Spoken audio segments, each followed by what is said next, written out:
Hello gamers and gameheads, what is going on? My name is Tenek127 and welcome back to another video. And guys, in today's video I'm going to be giving you guys my beginner's guide for Phantasy Star Online 2 New Genesis. Now, this guide is going to specifically cater to the New Genesis side, not the Phantasy Star Online 2 game.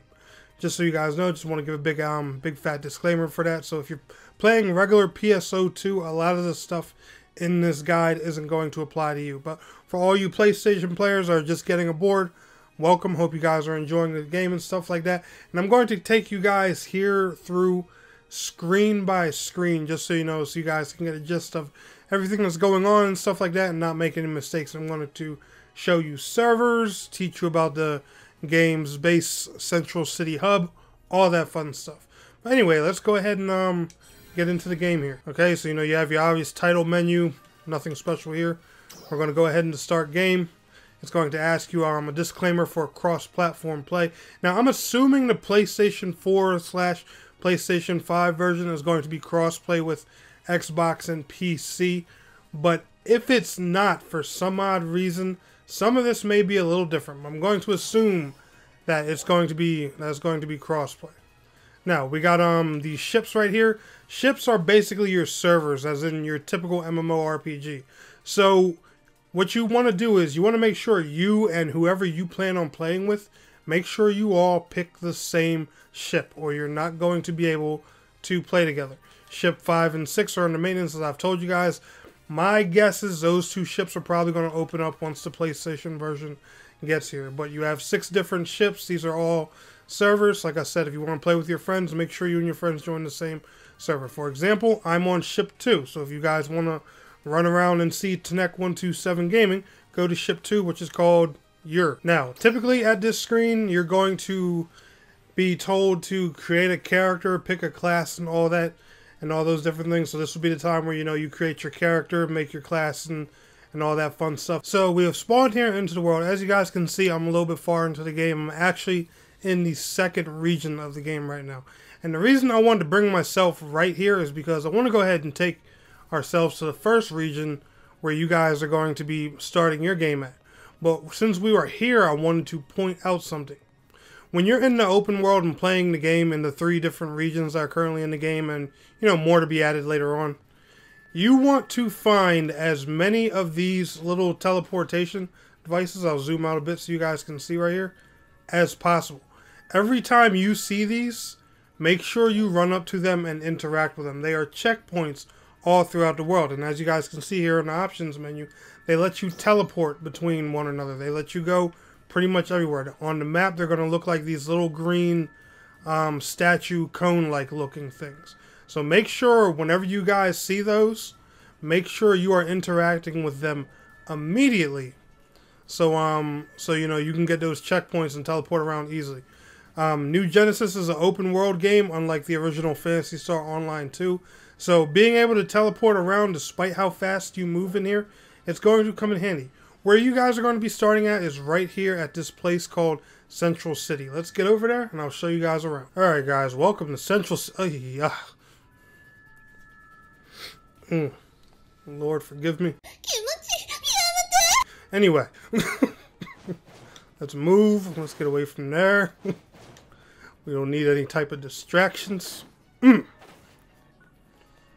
guys should be liking this game already.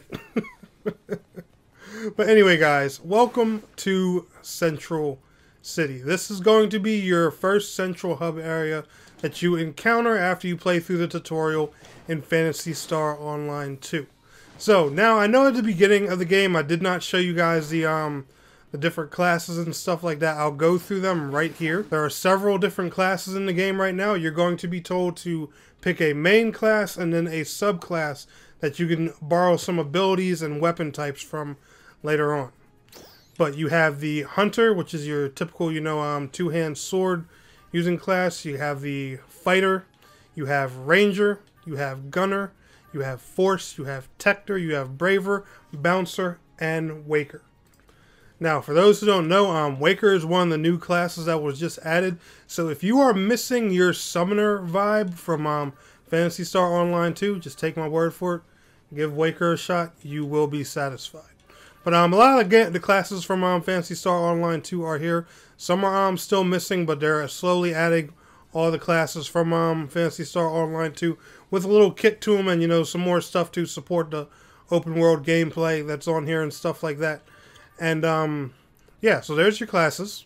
And like I said, you also have a subclass which you should be asked to pick. I'm going to say sometime between level 5 and 10. It's really early in the game when they tell you to pick a subclass. And like I said, adding a subclass just gives you a little bit more weapon variety and also abilities that you can use as well. So let's go ahead and talk about the game interface. You know, show you guys around and stuff like that. Let you know how things are working in here. So if you go ahead and you push your options, or if you're on Xbox, your start button, your items, your sub palette, personal, system, logout, shop, chat, communications, world, task, and quest. All these are pretty self-explanatory.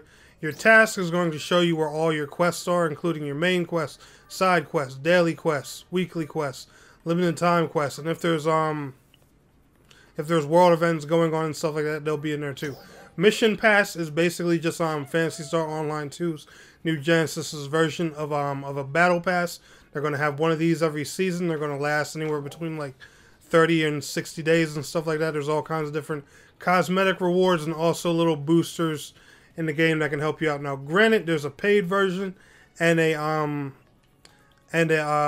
free version. The free version is going to give you a lot of the in-game boosters. Make sure you participate in those passes. There's a lot of things in there that can help you level up your character and stuff like that, level up your different weapons and things. The game has 3 different currencies. Your first currency is called Meseta. That's going to be your typical gold and currency that you use in the game. So think of like your gold in Neverwinter, your gil in Final Fantasy 14. Meseta is that one. Your star gems, that's a type of paid currency. There's 2 different types of paid currency. Your star gems is one, your Arx Cash is another. Why they have 2 different types of currencies, I have no idea, because both of these you pay for, but the star gems can be earned for free from a lot of things. Logging in daily, Xbox Ultimate exclusives and stuff like that. Well, Game Pass Ultimate exclusives. There's all kinds of different things that can give you star gems and stuff like that for free. Like me personally, I've never paid for a battle pass in this game ever, because I'm always loaded on star gems.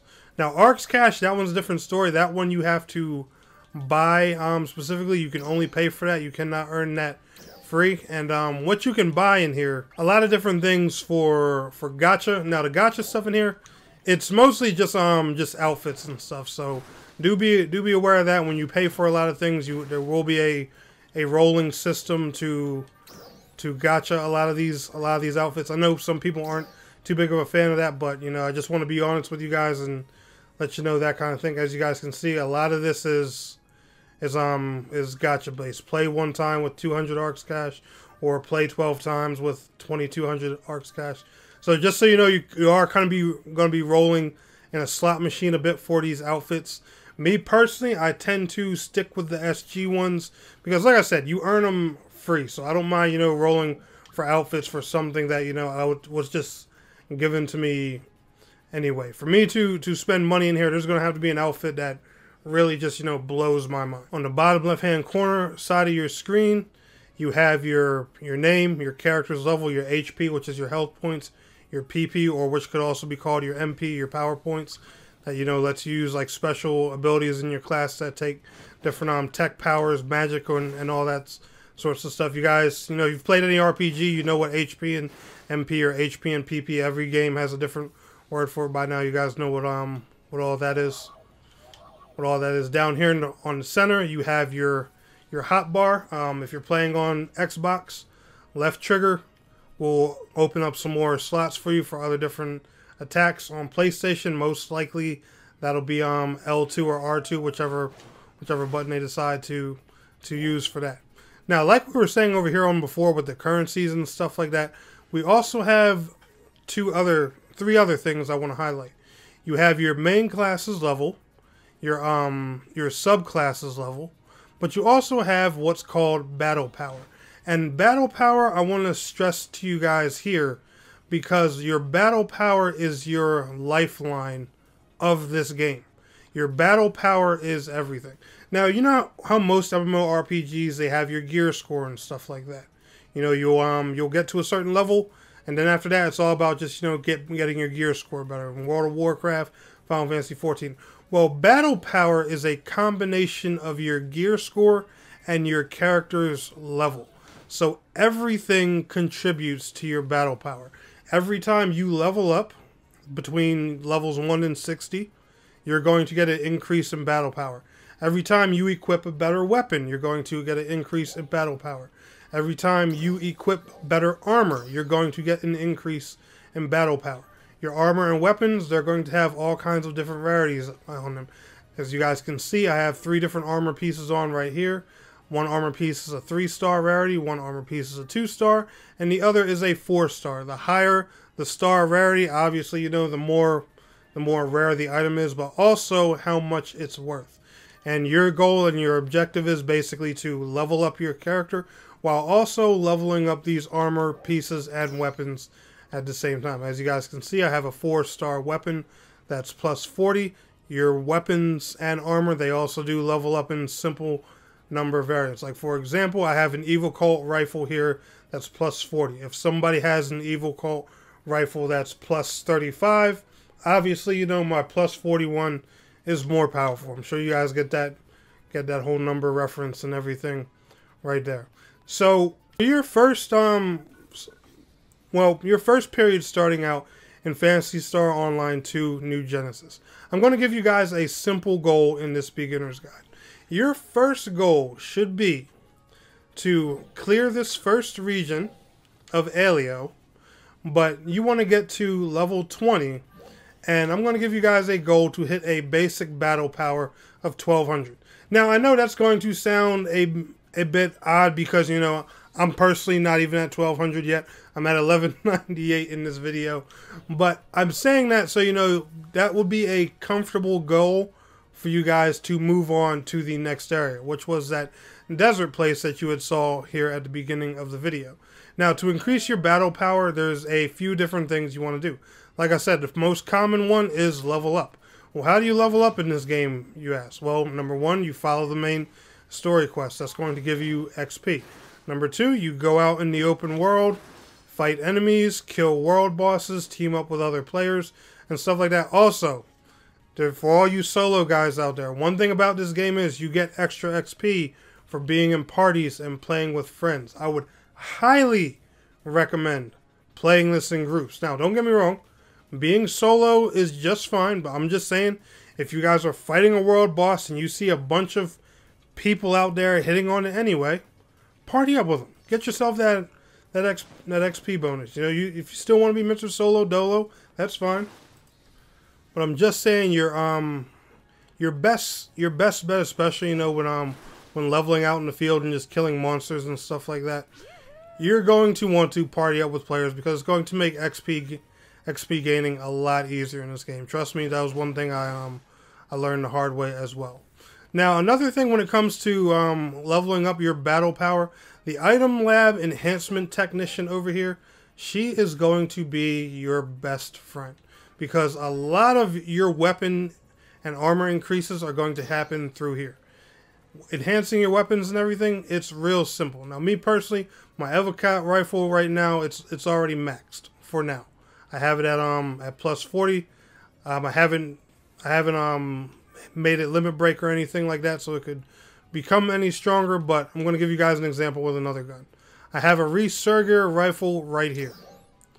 All you need to level your items in this game is an item called grinders. These, again, drop from enemies in the open world. The grinders are a really common resource that's dropped. You will find these from world bosses, killing regular mobs. I think you even get rewarded for them doing quests. You can buy them off the market board. It's a real common resource. All you need are grinders and old junk weapons that you aren't going to use. As you guys can see, every time I add one, it just adds it adds more XP to my weapons enhancement level. And you know that's real simple. And of course, you know it's going to cost you a small amount of meseta depending on, you know, how much you're using, how high your weapon is and stuff like that. Now, the stronger and higher your weapon gets, the more meseta it's going to cost you and the more resources it's going to cost you. So, you know, upgrading like for example, my little 4-star plus 29 Resurger rifle is easy compared, you know, to upgrading like a 7 or 8-star super gun, you know, or something like that. You guys get the picture. The stronger and the more powerful the weapons are, the more difficult and, you know, the resources are going to be contained. You're going to get them from different things. Now, limit breaking your items is going to take them past their current level. So, for example, let's say my Resurger rifle stops at plus 30. Well, to get it to go from plus 30 to plus 40, I'm going to have to limit break it, which is, you know, going to cost me an arms refiner, which I do not have, and a certain amount of meseta. Augments. These are another thing that'll enhance your weapons as well. You pick a weapon that you want to augment, and you use these different augment items right here, which you'll see they come in the forms of things like C stamina, C spirit, C might, C precision, C technique. They all have different stats to them that can enhance your weapons or armor. Some will give you better attack power, some will give you better attack speed, some will give you more weapon potency, some will give you more defense, some will give you more offense, some will give you more HP, etc, etc, etc. Some will add certain elemental damages and things like that. It's all about, you know, how you want to build your character and what you want in it. Think of these as materia from Final Fantasy XIV. Now, the thing about these is they run on a system of basically chance. So you want to use more than one of them if you want a good chance of them being augmented into your weapon. I would say, honestly, if you're not putting 6 of these in or more, don't bother doing it yet, because if you do that, waste the items and the meseta, and it doesn't end up working, you're going to be upset. So, you know, I would say just save a lot of those before you start trying to put augments and stuff like that in your weapon. Now, as you guys can see, we do have more options here.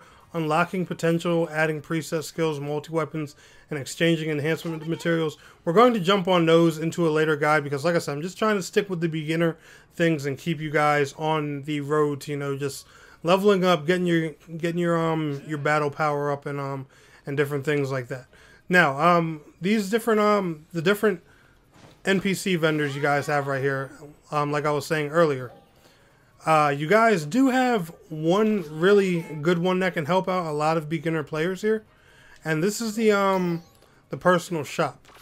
Now, if you're having a hard time finding a decent weapon, a lot of players, what they do is weapons that they don't want, or, you know, they just can't use for refining their own gear and stuff like that, they'll go ahead and take them and sell them here in the game's marketplace.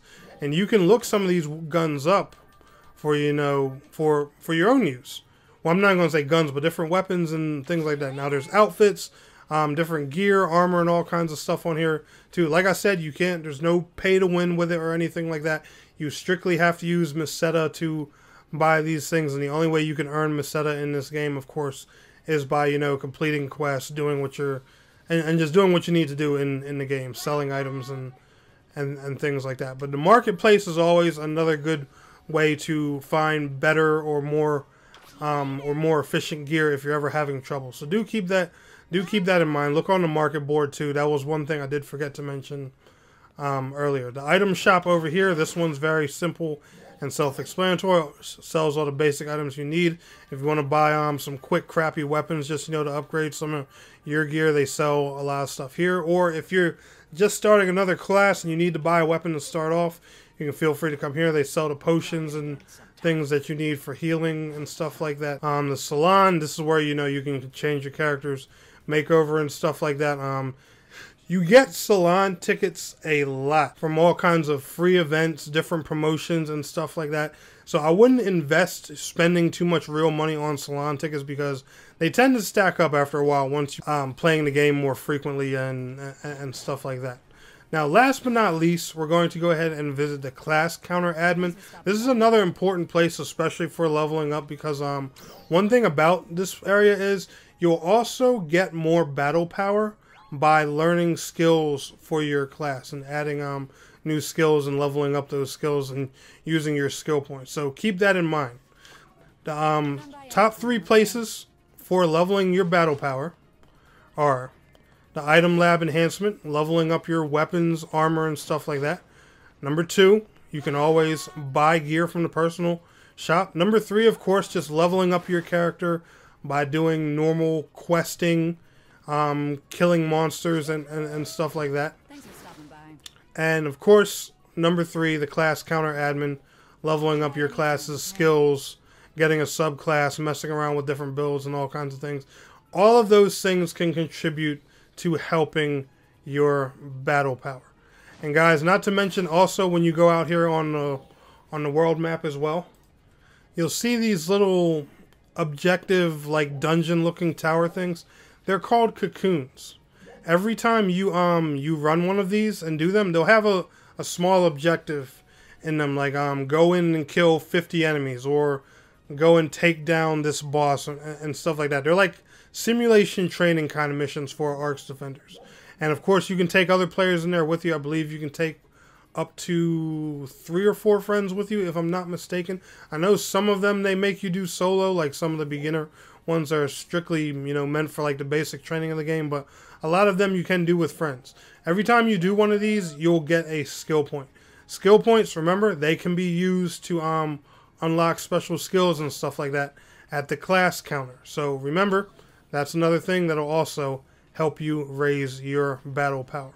But like I said, guys, right now I want to honestly say for beginners, make your goal right now simply to hit around 1200 battle power and get your character roughly to level 20. That way, once you move on to the second area, which is called Retem, you'll be pretty prepared for, what that area is going to bring to you and things like that. Now, anyway, guys, I might have missed some things in this guide, so for all my Phantasy Star veterans down in the comments below, feel free to leave other tips and stuff like that you think may help new players. All the best ones, I'll be sure to heart them so they stand out and people can see them real easy. But anyway, y'all enjoyed today's guide. Smash that like button. If you guys want more Phantasy Star New Genesis content, let me know in the comments and by liking this video and subscribing if you are new. I'll see y'all in the next one. Peace out. Have a good one.